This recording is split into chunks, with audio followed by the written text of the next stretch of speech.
Hello, girlfriends! How are we doing? Are we still alive? Now, I know I look absolutely gorgeous, but please don't be green with envy, because this premiere episode of Witchy Film Study with me, Luna Muse, I'm biting off a lot. I'm biting off more than I could probably chew. But today we are talking about the 1939 film, The Wizard of Oz. Now, we all know this has been an iconic film in the use of Technicolor, bringing Judy Garland into the mainstream, its impact on fairy tales and American, literature, and there's so much like that happened in this process of filming this movie that's absolutely bonkers. So, without further ado, let's dive into it.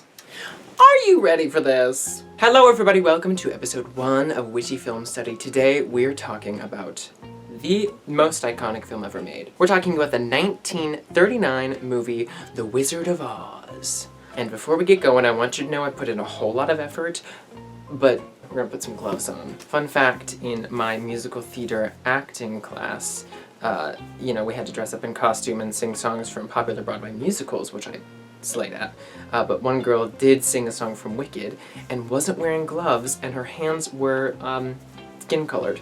And so I did make a comment in class, and I got my participation points off of it. Oh yeah, I was that guy. Now I'm that gal. Alrighty, I don't look a complete mess, so let's get into it. I decided to take this first premiere episode, thank you for watching, of Witchy Film Study, and talk about my favorite movie as a kid, one of the favorite movies that follows me throughout my life in adulthood. It's something that has always been a part of how I, got into showbiz, and clearly a drag inspiration of mine. Without further ado, let's just get right to it. So how this series works is I'm gonna give a little summary. Sometimes it's long-winded, sometimes it's not. I'm gonna focus on an actor, and I say actor as a gender-neutral term, that really inspired me and kind of like gave me an awakening of some kind of artistic bloobity-blah. I'm gonna talk a little bit about the iconic impact. I love the word iconic, and I love the word iconique even more. And so I'm gonna talk about just the impact it had on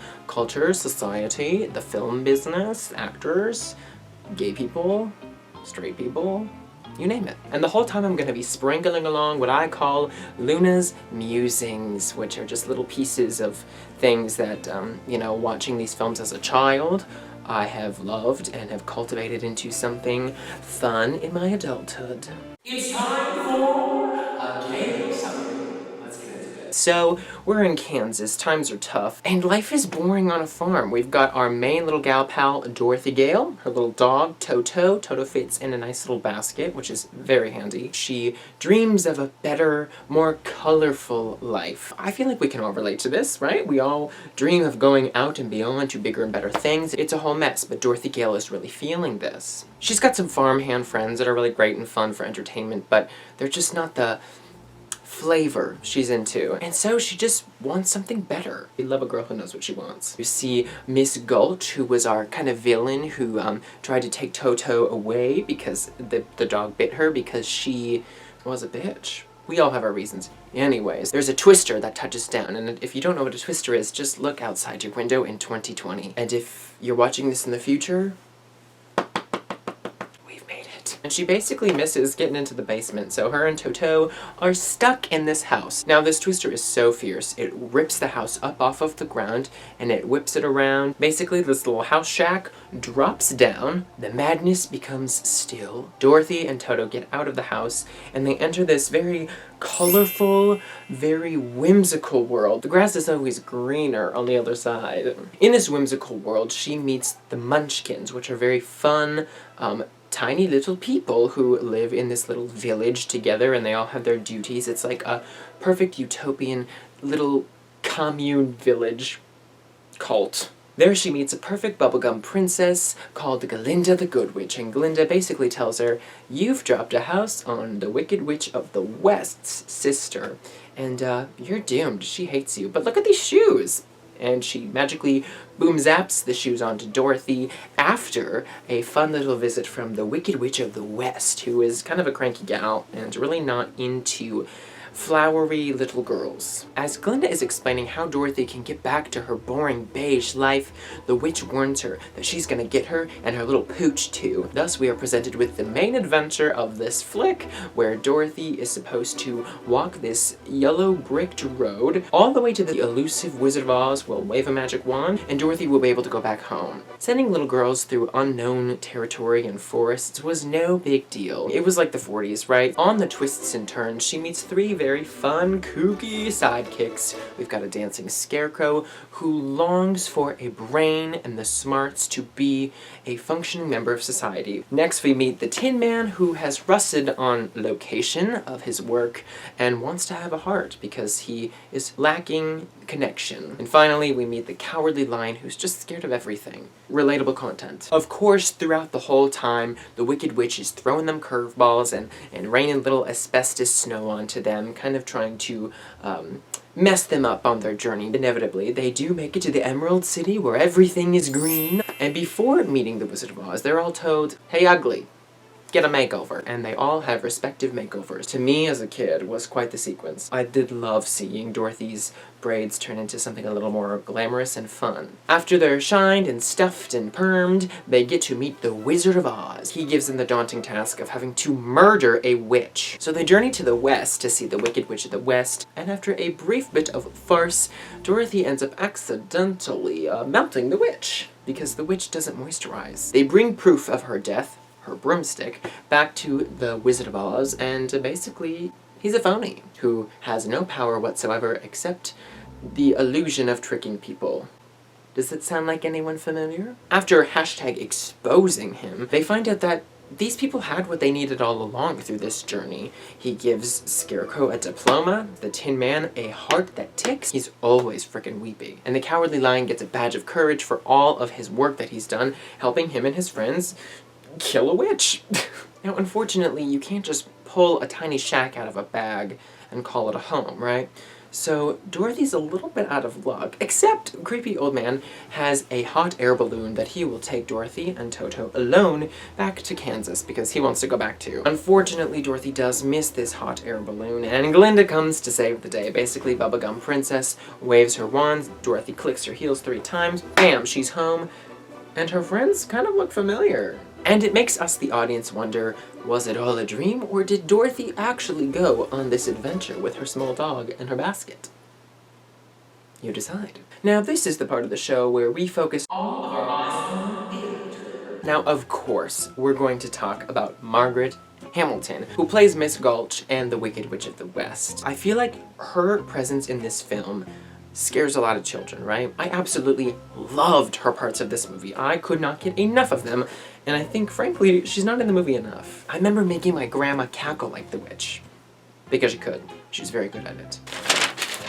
I've written some notes, and let's talk about them. I'm about to give you more information than any social studies teacher you've ever had. Now, the role of the Wicked Witch of the West was not originally supposed to be Margaret Hamilton. It was actually supposed to go to an actress named Gail Sondsgaard. Now, production kind of switched what they wanted the witch to be in this film, and it went from this glamorous kind of right after Snow White and the Seven Dwarfs, you know, the lady with the heart box, to more of a hag kind of a character. Now, Gail Sondsgaard was very elegant and seductive and ladylike, and was too pretty for this role, according to her. If you think about it, all the ladies back then wanted to be, you know, the soft, you know, they didn't want to play the witch characters, and so somebody has to. I think that Margaret Hamilton, as the Wicked Witch of the West in this film, kind of cookie-cuttered this idea that witches were green. I'm fairly certain, but don't quote me on that. They did such a good job of making her so unattractive in this role. I mean, this is obviously dragified.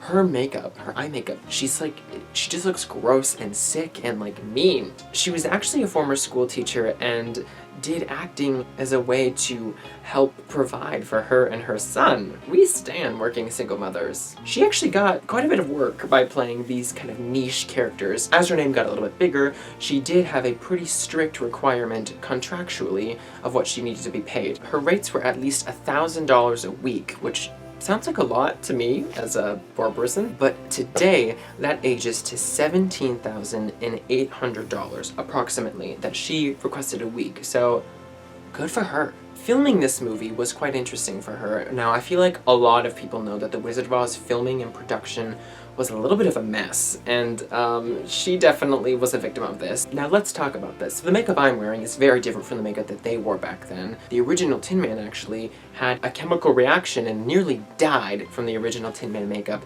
and so they recast him.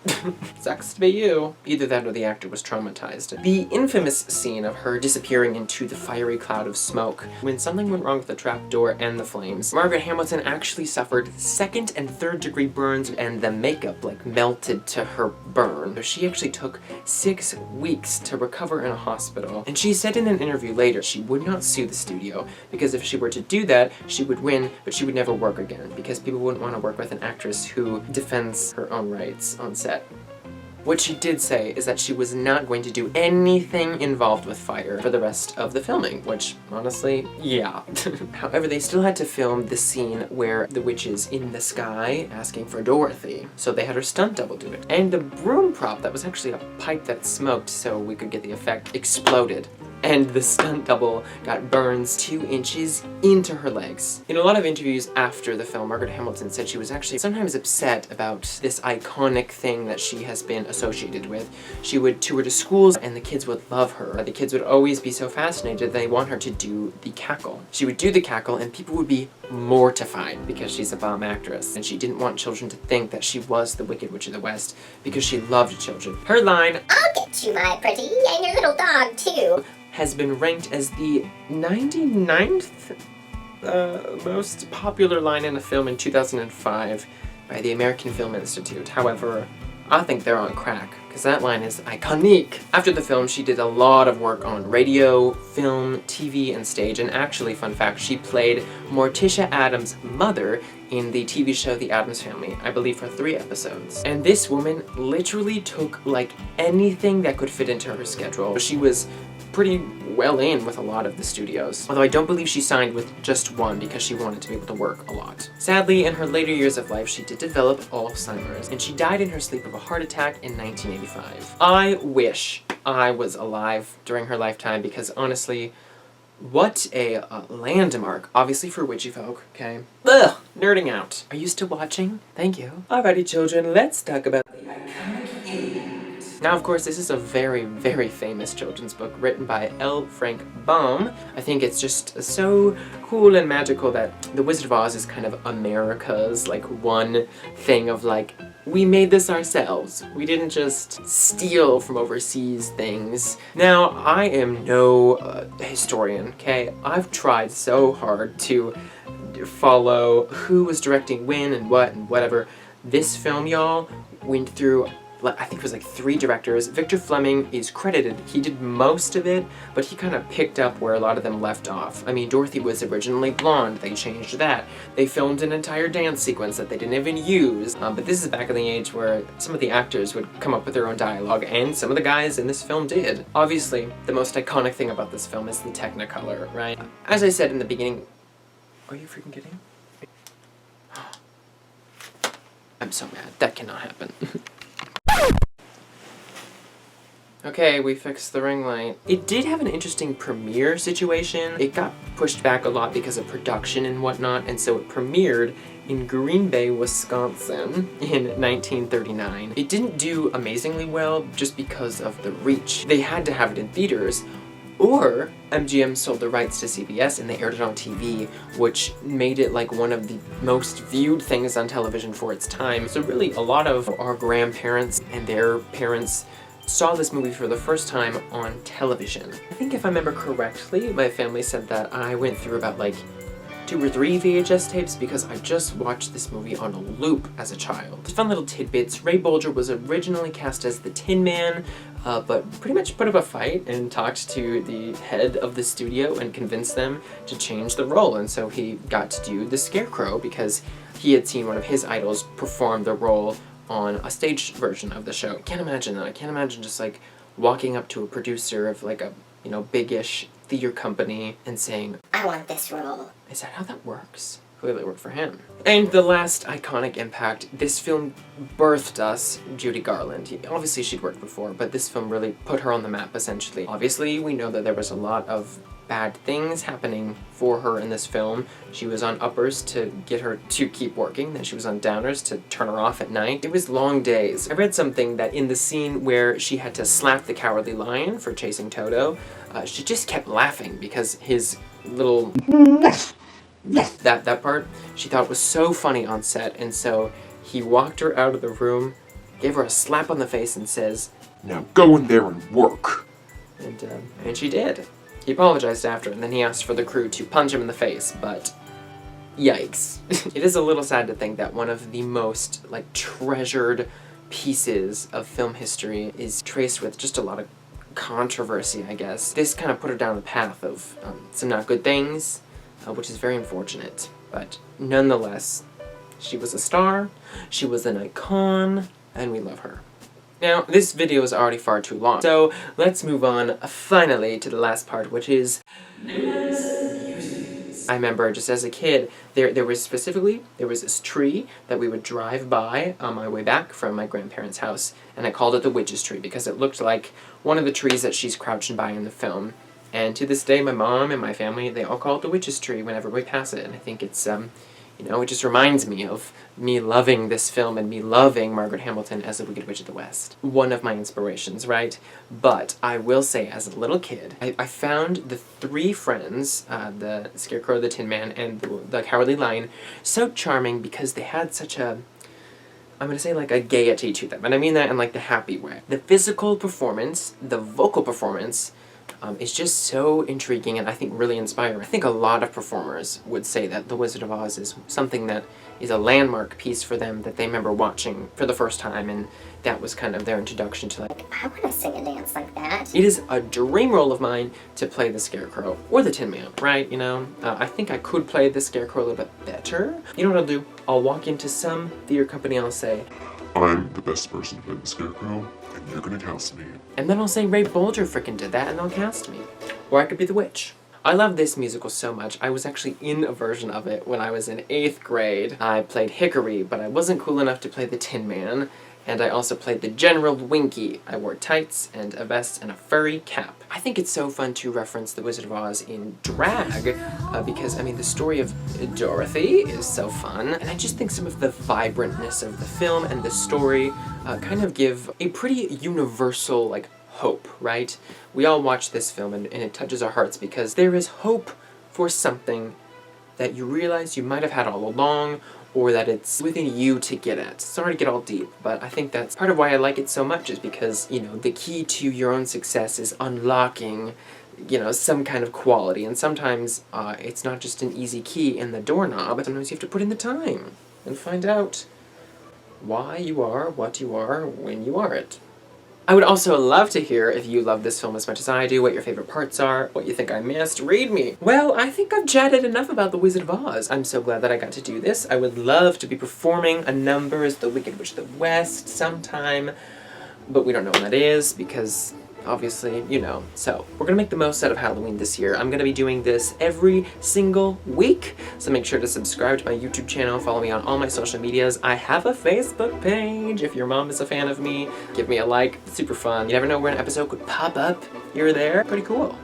Pretty witchy. Alrighty, thank you so much for watching, and I guess, take it away. Me? I told you, more than I could chew. More than I could chew, but wasn't that a stunning green look that I pulled off, huh?